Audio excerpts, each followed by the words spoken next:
tall, muscular men of the prize fighter variety. That's an odd description. Even Governor Ferris disapproved of this firm, and he really wasn't happy to learn of their involvement with the dispute. But Sheriff Cruz didn't care, and he kept them around, and this caused unrest within the town. The Waddell men would stop miners at random and beat them. They would invade homes without warrants in the middle of the night, terrorizing entire families. Dozens of strikers were hauled off to jail, charged with intimidation, trespassing, and assault. In all, more than 500 people were arrested. Almost all of them were striking miners.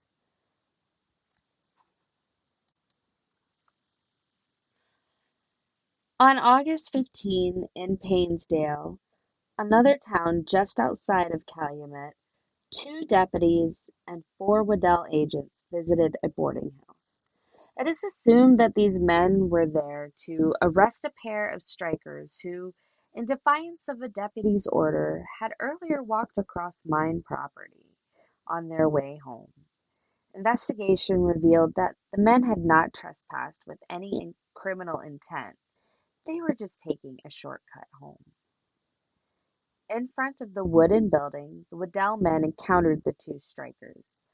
A struggle ensued, and the strikers fled inside. The Waddell men and the two deputies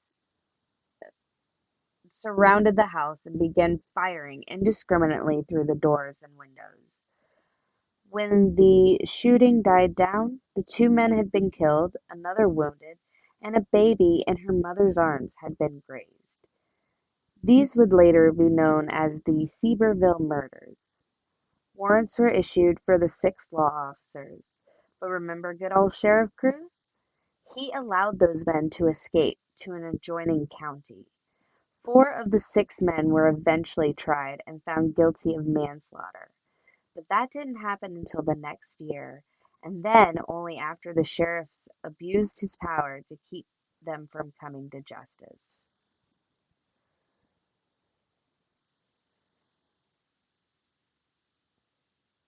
And the violence continued.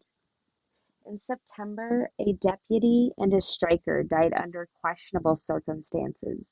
Indiscriminate beatings and shootings were commonplace, almost daily occurrences. The U.S. The U.S. Labor Department conducted an investigation, and they concluded that the deputy sheriffs and the Waddell men acted with great brutality toward the strikers. They even found that in many cases they would beat women with clubs and nightsticks. On December 7th, there was another boarding house massacre. 3 strikebreakers, all Cornish, were killed in their beds when an unknown person armed with high-powered rifles fired some 40 rounds into what the strikers called the English Scab boarding house. The Federation was the most obvious suspect, but prosecutor Lucas believed the murders were committed by Waddell thugs in an effort to turn public opinion against the Union. Still to this day, the murder was never solved. Back to why we're here.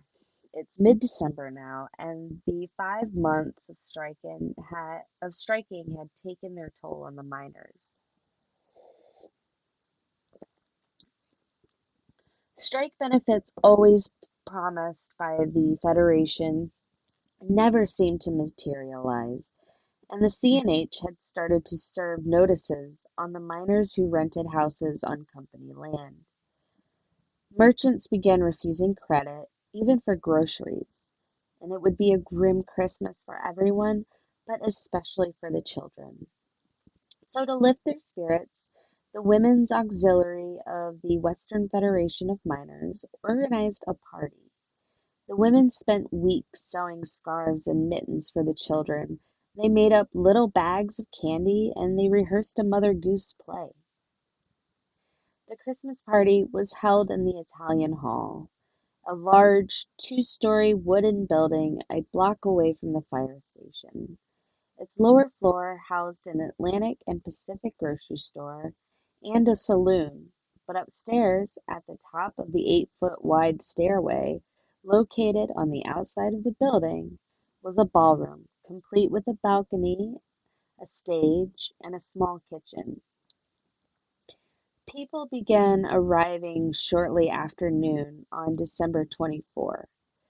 By 2 o'clock, more than 500 people had crowded into the hall, most pressed around the stage, where Big Annie and several other ladies were helping Santa Claus distribute snacks and candy to the children. John Burkar, 13 years old, was the son of a striker from Kearsarge, a nearby village.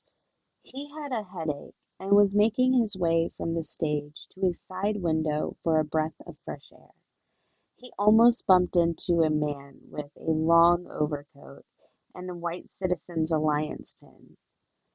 Mary Cascala came to the party with her 12-year-old daughter and her brother-in-law's 3 children. Miss Cascala's husband wasn't a union member, but her daughter really wanted to go to the party that day. So she used a union card that she had borrowed from her brother-in-law. And while she was visiting with a neighbor in front of the stage, she had a clear view of the door that led into the ballroom from the stairway. She saw a man with a dark mustache who was neatly dressed in a cap and a dark overcoat with the collar turned up and a white button. According to Mary, the man yelled, "Fire! Run!" And then he opened his arms in a gesture to get everyone to run. Instantly, there was a panic. The crowd surged toward the stairwell. Mary grabbed her daughter to keep the girl from being swept up in the rush for the exit. Miss Teresa Kaiser was standing at the edge of the stage, helping Big Annie Klemenich distribute gifts when the false alarm was shouted. Mrs. Kaiser jumped down and ran to the man who was yelling fire. She grabbed him by his shoulders, shaking him, yelling, "What are you saying? There is no fire." The man ignored her and continued yelling fire. Unable to turn back to the crowd, Mrs. Kaiser inched her way back toward the stage, twisting through the press of people. And as she pulled herself up on the stage, she heard screams and sobs and shouts from the stairway. She sat down at the piano and began to play, hoping to calm the crowd. This part, this part always just kind of reminds me of that scene in Titanic, where the musicians are in their life vests and they see everybody, freaking out and like, oh my God, the boat's going down. And they just decide to play music, while these people are one freaking out or they're being hoisted onto lifeboats. And it's just, I get, I get the meaning behind it. I'm not making fun of that. It's just very weird to think about or to see somebody, just playing music while all of this, uh, you know, craziness and chaos is going on around them. So it just seems unreal to me. Anyway, so when the mystery man shouted fire, John Ayuno, a miner from Tamarack, was standing at the top of the landing. He turned to look and was immediately caught up in the rush. Ayuno was pushed all the way down to the bottom of the stairs and knocked unconscious. Also on the stairway was another striker, John Antilla. He tried to stop the stampede unsuccessfully, and with all the shouting and yelling, it was impossible to make your voice heard. Those who reached the door first were horrified to find that they were shut. And in the mass hysteria and confusion, they were unable to tell the massive herd rushing the door. Harder, people pushed against each other, and solid doors that wouldn't budge. Children and parents slipped and got trampled on. People suffocated from the pressure of people packing themselves into the stairway.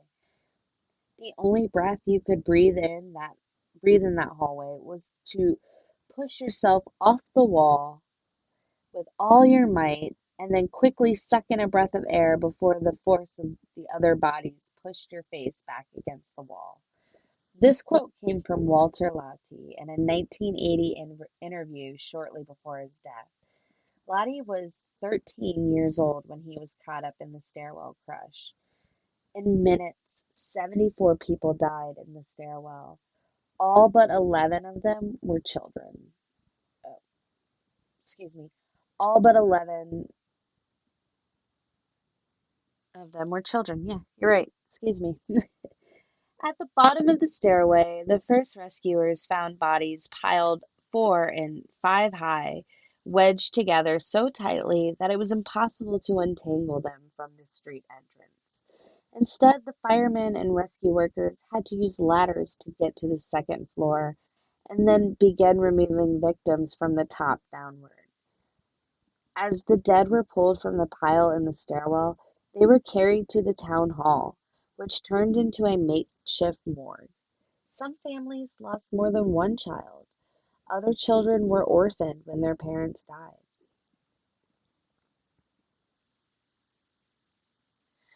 On Christmas Day, the citizens of Calumet began making plans to bury their dead.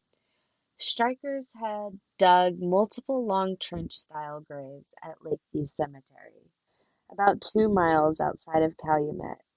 Some of the graves were for Protestants, some of them were for Catholics, and the remaining victims were buried in other graves. The funerals were held in 5 different churches, in the native tongue of each nationality. The services lasted for 6 hours, after which the procession poured into the street.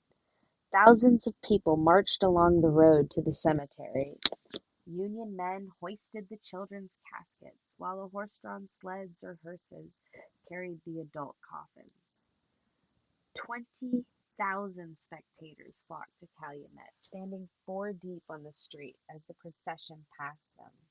Hundreds of iron miners from other upper towns had arrived by train to join the procession. There was even a brass band and chorus made up of miners singing hymns. It was a graveside service that stretched past sunset. Eulogies were delivered in Croatian, Finnish, and English. Photos show a huge crowd remained for the speeches, with some climbing trees for a better view. Sympathy telegrams and reporters began arriving from all around the world. The Citizens Alliance got together a collection to aid the families of the victims and raised $25,000. It was taken to the Federation president, who refused the offering outright. He called it blood money. That night, some 25 men, most of them openly wearing Alliance buttons, stormed Moyer's room in the Scott Hotel in nearby Hancock. They beat him, shot him in the back with a small caliber handgun, and then dragged him, bleeding profusely, more than a mile through the streets to the railway station. Although some of them were waving a hangman's noose, Moyer was thrown onto a Chicago-bound train and told never to return to the Copper Country. His bullet wound turned out to be minor, and the next day, following surgery, he told the nation's press from his hospital bed in Chicago what had happened to him. Meanwhile, people in Calumet told one another in a half-dozen languages that the real reason the Alliance had tried to kill Moyer was because he had learned about what happened on Christmas Eve. Moyer, the rumor had it, found out that the deputies held the doors of the Italian hall shut and even clubbed people as they tried to leave. Days later, there was an official inquest. Of the 70 witnesses who testified, 18 said they heard someone shout fire. Of those, 9 said they actually saw the man who sounded the alarm, and 6 of the 9 testified that he was wearing a white button believed to be the insignia of the pro-company Citizens Alliance. Rumor emerged later that the Italian hall's doors were designed to open inward, preventing the panicked crowd from pushing them outward into the street. Also, the suggestion in Woody Guthrie's 1913 Massacre song that mining company thugs were holding the door shut from the outside that night. Those rumors were baseless.